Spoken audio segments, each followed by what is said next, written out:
Big boss Malayalam season 8 അഗ്നി പരീക്ഷയിലെ last എപ്പിസോഡില് എൽദോയെ ജഡ്ജസും കണ്ടസ്റ്റൻസിൽ ചിലരും ഒക്കെ ചേർന്നുകൊണ്ട് നൈസായിട്ട് റാഗ് ചെയ്തു എന്ന് തന്നെ പറയാം. ശരിക്കും എൽദോ ഫേക്ക് ആണോ ജെന്യൂൻ ആണോ അങ്ങനെ ഒന്നും പറയാനുള്ള ഒരു സമയമൊന്നും ആയിട്ടില്ല. ആരുടെയും കാര്യത്തിൽ അവര് ഫേക്ക് ആണോ ജെന്യൂൻ ആണോ എന്ന് പറയാൻ അതിനുള്ള സമയമായിട്ടില്ല. പക്ഷെ എൽദോയ്ക്ക് പറ്റിയൊരു കാര്യം എന്ന് പറയുന്നത് എൽദോ പറഞ്ഞ കാര്യങ്ങളിൽ പാളിപ്പോയി എന്നുള്ളതാണ്. എന്താണ് സംഭവം നമുക്ക് പറയാം. ഇഷ്ടമുള്ള ഒരാളെയും ഇഷ്ടമില്ലാത്ത ഒരാളെയും വിളിക്കാനുള്ള ഒരു അവസരം എൽദോയ്ക്ക് വരുന്നു. എൽദോ ഒട്ടും ഇഷ്ടമില്ലാത്ത ആളായിട്ട് സോനയെ വിളിക്കുകയാണ്.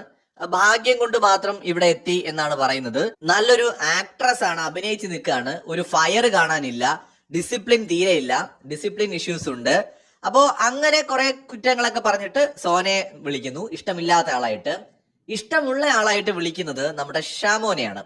ഷാമോനെ വിളിച്ചിട്ട് പറയുന്നത് എനിക്ക് ഭയങ്കര ഇഷ്ടമാണ് പുള്ളിയെ, പുള്ളി ഒരു ബിലോ ആവറേജ് മനുഷ്യനാണ്, പക്ഷെ അദ്ദേഹം ഇടുന്ന എഫേർട്ട് അത് അഭിനന്ദനാർഹമാണ് എന്നാണ് എൽദോ പറയുന്നത്. ഈ ബിലോ ആവറേജ് സാധനം ശരിക്കും എൽദോയെ തിരിച്ച് കടിച്ചു എന്ന് തന്നെ പറയാം. അവിടെയാണ് എൽദോയ്ക്ക് പാളിപ്പോയത്. ഈ ജഡ്ജസിന്റെ കാര്യം പറയാം നമുക്ക്. ജഡ്ജസ് എന്ന് പറയുമ്പോൾ ഇവര് പറയുന്ന കേട്ടിട്ട് മിണ്ടാതിരിക്കുന്ന ജഡ്ജസ് അല്ല, കുത്തി കുത്തി ചോദിക്കുന്ന ജഡ്ജസ് ആണ്. ഒരു തരത്തിൽ അത് നല്ലതാണ്.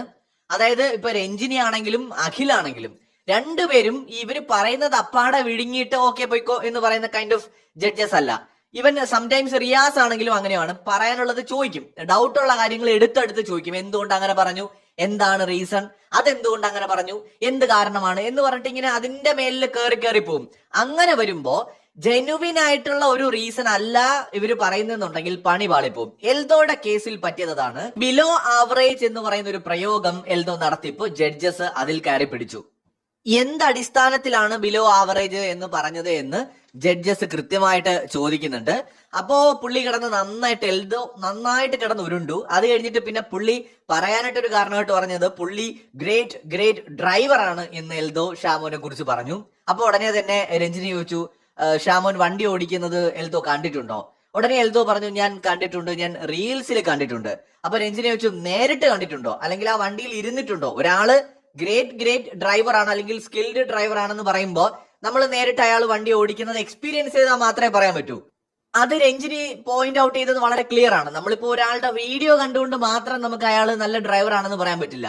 ഒന്നുകിൽ നമ്മൾ അയാളുടെ കൂടെ യാത്ര ചെയ്യണം. കുറെ ദൂരം നമ്മൾ യാത്ര ചെയ്യുന്ന സമയത്ത് അയാൾ വളരെ ഭംഗിയായിട്ട് ഒരു ബ്രില്യന്റ് ആയിട്ട് വണ്ടി ഓടിക്കുന്ന ഒരാളാണെന്ന് നമുക്ക് എക്സ്പീരിയൻസ് ചെയ്യാൻ പറ്റും.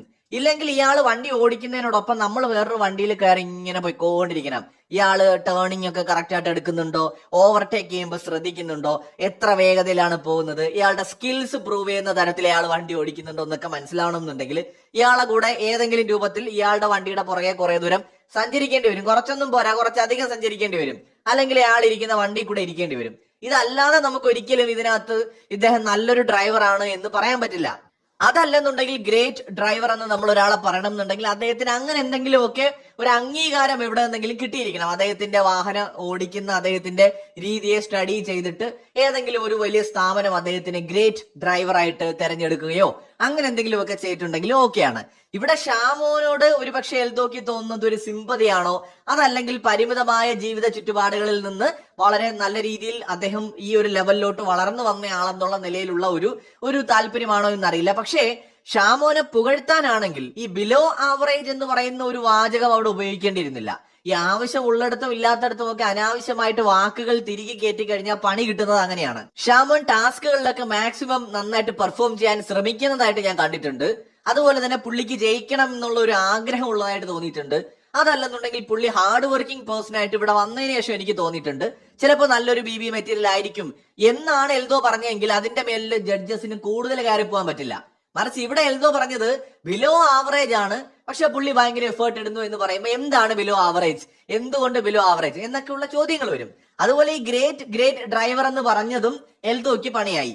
രഞ്ജിനി പറയുന്നുണ്ട്, ഈ ഒരു എഡിറ്റിംഗിന്റെയും AI-യുടെയും ഒക്കെ ഈ ലോകത്ത് എന്തും കാണിക്കാൻ പറ്റും. ഇപ്പൊ എനിക്ക് വേണമെങ്കിൽ പ്രിയങ്ക ചോപ്ര വരെ ആവാം എന്ന് രഞ്ജിനി പറയുന്നുണ്ട്. അതുകൊണ്ട് ഇപ്പൊ എൽദോ ഈ പറയുന്ന ഷാമോന്റെ ഒരു റീല് കണ്ടതുകൊണ്ട് അതിനെ ബേസ് ചെയ്തിട്ട് അദ്ദേഹം നല്ലൊരു ഡ്രൈവർ ആണെന്ന് പറയാൻ പറ്റില്ല എന്ന് രഞ്ജിനി കൃത്യമായി പറയുന്നുണ്ട്. അതിന് മുന്നേ എൽദോ പറയുന്നുണ്ട് അദ്ദേഹം 100 കിലോമീറ്റർ വേഗത്തിലേക്ക് പോകുന്നുണ്ട്, അതുകൊണ്ടാണ് ഗ്രേറ്റ് ഡ്രൈവർ ആയത്, തനിക്ക് അങ്ങനെ തോന്നിയത് എന്ന്. അവിടെയും പണി പാളി. 100 കിലോമീറ്റർ വേഗത്തിൽ പോകുന്ന എല്ലാവരെയും നമുക്ക് ഗ്രേറ്റ് ഡ്രൈവർ എന്ന് പറയാൻ പറ്റുമോ? നമ്മുടെ നാട്ടിലെ ഈ ബൈക്കിലൊക്കെ സ്റ്റണ്ട് നടത്തുന്ന പിള്ളേരൊക്കെ ചുമ്മാ പോകുന്ന ഒരു ദൂരമാണെന്നൊക്കെ. സോ 100 കിലോമീറ്റർ ഒന്നും ഇന്നത്തെ കാലത്ത് വലിയ ദൂരം അല്ലെങ്കിൽ ഭയങ്കരമായിട്ടുള്ള സ്പീഡൊന്നും അല്ല. അപ്പൊ അതുകൊണ്ട് ഈ പോയിന്റുകൾ ഒന്നും തന്നെ അവിടെ നിലനിൽക്കില്ല എന്നുള്ളതാണ്. സോ എൽദോയുടെ കയ്യിൽ നിന്ന് പോയി സംഗതി. അവസാനം ജഡ്ജസ് എല്ലാം കൂടെ എൽദോയെ എടുത്തിട്ട് ട്രോളുന്നതാണ് പിന്നീട് നമ്മൾ കാണുന്നത്. എല്ലാരും ട്രോളി, അത് എപ്പിസോഡ് കാണുമ്പോൾ നമുക്ക് മനസ്സിലാവും. അതിനുശേഷം രഞ്ജിനി പറയുന്നുണ്ട്, ഞാന് ബയോയിൽ ഉണ്ടായിരുന്ന ഷവൽ നിനക്ക് തരാം, ആ ഷവല് നീ കുത്തിയിട്ട് നീ തന്നെ അതിനകത്ത് ചാടി ചാവുന്നതാണ് നിനക്ക് നല്ലത് എന്ന് വരെ രഞ്ജിനി പറഞ്ഞു. എന്ന് വെച്ചാൽ പച്ച മലയാളത്തിൽ പോയി ചത്തോ എന്ന് തന്നെയാണ് പറഞ്ഞത്. സോ അങ്ങനെ അങ്ങ് ആക്കി വിട്ടു. ഇത് അവിടെ നടന്ന കാര്യങ്ങളാണ്. ബട്ട് പേഴ്സണലി എനിക്ക് തോന്നുന്നത് എൽദോ ഒരു നല്ല BB മെറ്റീരിയൽ ആയിട്ട് വന്നേക്കാം. ഒരു നല്ല ബിഗ് ബോസ് മെറ്റീരിയൽ ആണ് എൽദോ എന്ന് തോന്നുന്നുണ്ട്. പുള്ളി മാസ്ക് ഇട്ടിട്ടാണോ നിൽക്കുന്നത് അതോ മാസ്ക് ഇടാതെയാണോ നിൽക്കുന്നത്, ഇതാണോ റിയൽ ക്യാരക്ടർ, അതൊന്നും നമുക്ക് മനസ്സിലാക്കാനുള്ള ഒരു സമയമൊന്നും ആയിട്ടില്ല. അത് ബിഗ് ബോസിനകത്ത് ചെന്നതിന് ശേഷം മാത്രം നമുക്ക് മനസ്സിലാവുന്ന ഒരു കാര്യമാണ്. ഇപ്പൊ നമുക്ക് അദ്ദേഹത്തെ നമ്മൾ ജഡ്ജ് ചെയ്യുന്നത് ഭയങ്കര പെട്ടെന്നായി പോകും. അത് ഒരു മനുഷ്യനോട് ചെയ്യുന്ന ഏറ്റവും വലിയ മോശം കാര്യമാണ്. ഒരു ഷോയിൽ ഒരാൾ വന്ന ഉടനെ തന്നെ നമ്മൾ കയറി അദ്ദേഹത്തെ എങ്ങനെ ജഡ്ജ് ചെയ്യും? അത് ശരിയല്ല. ചിലപ്പോൾ നമ്മുടെ തോന്നലുകൾ ശരിയായിരിക്കാം. മൂപ്പര് ചിലപ്പോ ഇനി മാസ്ക് ഇട്ടിട്ടായിരിക്കാം നിൽക്കുന്നത്, അത് ചിലപ്പോൾ പലർക്കും തോന്നിയിട്ടുണ്ടെങ്കിൽ അത് ശരിയായിരിക്കാം. അത് നമുക്ക് ഉറപ്പിക്കാൻ പറ്റില്ല. അതിന് കുറച്ചും കൂടി സമയം വേണം. അത് ബിഗ് ബോസിനകത്ത് അദ്ദേഹം കയറിയതിനു ശേഷം മാത്രമേ നമുക്കത് കയറുകയാണെങ്കിൽ നമുക്കത് മനസ്സിലാക്കാൻ പറ്റുള്ളൂ. ഒരു BB മെറ്റീരിയൽ എന്നുള്ള നിലയിൽ എനിക്ക് തോന്നുന്നു എൽദോ വേണമെങ്കിൽ ബിഗ് ബോസിൽ കയറിയാൽ കുറച്ചൊക്കെ പിടിച്ചു നിൽക്കാൻ പറ്റുന്ന ഒരാളാണ്, അത്രേ ഉള്ളൂ. പക്ഷെ അദ്ദേഹം ഈ പറഞ്ഞ പോലെ അബദ്ധങ്ങളിൽ ചെന്ന് ചാടുന്നുണ്ട് എന്നത് ഒരു വസ്തുതയാണ്. കൂടുതൽ അപ്ഡേറ്റ്സുമായി വീണ്ടും വരാം.